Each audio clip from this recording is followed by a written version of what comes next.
And now, getting back to Chessbase India, when did you feel like Chessbase India finally has developed into something that would make a larger impact? That because you discussed the idea of taking care of players, up and coming players' social media, which is, I would say, quite novel. I don't think anybody else is doing it. I feel like not a lot of people are taking that seriously. And you've already spotted this many years ago, which was quite revolutionary at the time. But when did you feel like Chessbase India finally has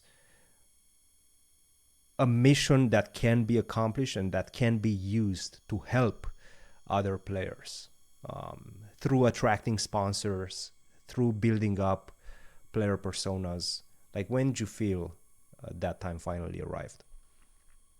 I think the way in which we utilize social media right from the start, Facebook, I realized that there were people who were interested to read what was going on in the world of chess. So that feeling of doing something for the chess community was always there, right from the beginning. It just the measure in which or how many people were being impacted depended on which tools we were using. So there was never this thing like, oh, um, right now maybe we still need to reach here or so on.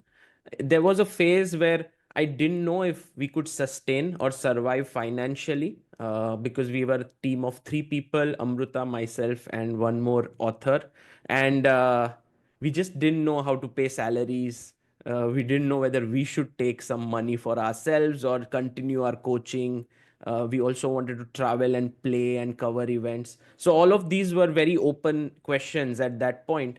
But when YouTube started to earn the revenue that was there, I just felt like, okay, here is something that I like to do.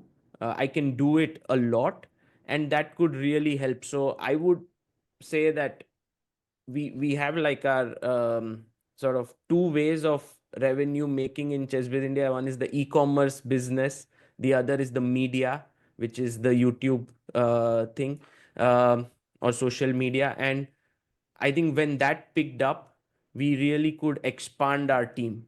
And when pandemic struck and chess became bigger, not just in India but across the world, is when we kind of scaled up quite rapidly at that phase.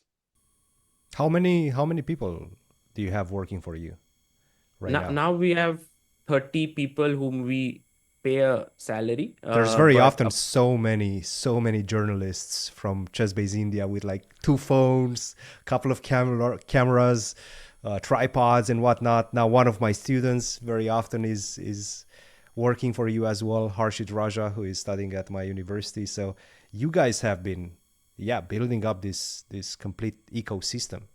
You've uh, created jobs more or less. I wouldn't count Harshit as an employee. We worked with him. So there are many such people with whom we have worked, but there are 30 people whom we pay a monthly salary. So in that sense, That's a lot. That's a huge that company already. that helps because we are also based in India, and I believe that if we were, let's say, in the US or in Europe, perhaps we have not reached that stage of revenue making or profitability to have so many people.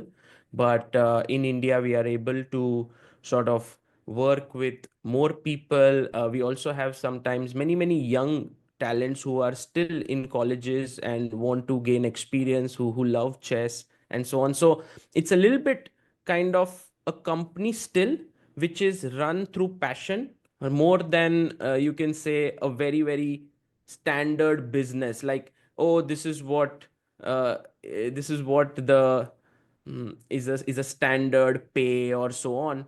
I don't think we have reached here. It's more like everyone has flexible work timings. Anyone can work at any point they like. Everyone's sort of passionate about chess, and this is what we've tried to build, like a group of people who feel excited about what they are doing, and not so much like, okay, this is the number of hours, this is what I'm going to earn, and so on.